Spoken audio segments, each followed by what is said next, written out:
Hi, I'm Greg Poland with Red Home Repair Services, and we're here on this front porch today doing some repairs to this existing porch. As you can see over here, there's some bad boards.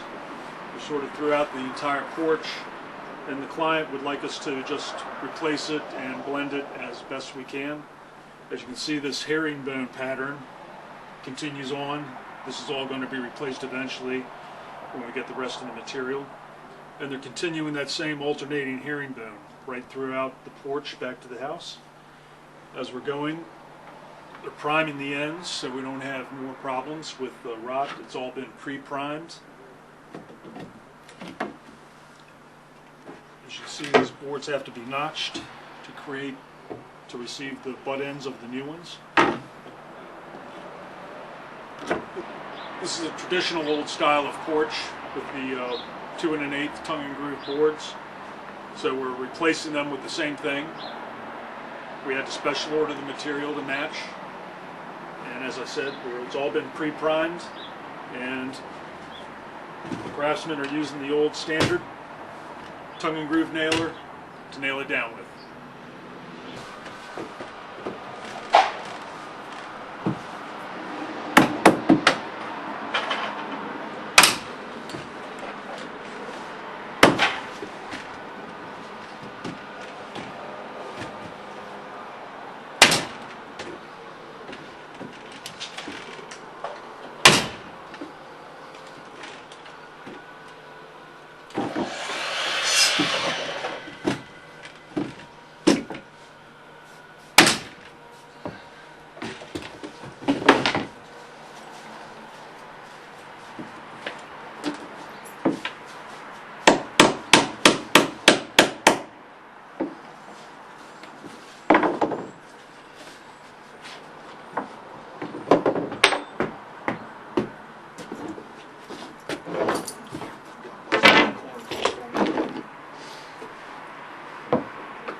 Down here, then you can put that primer on.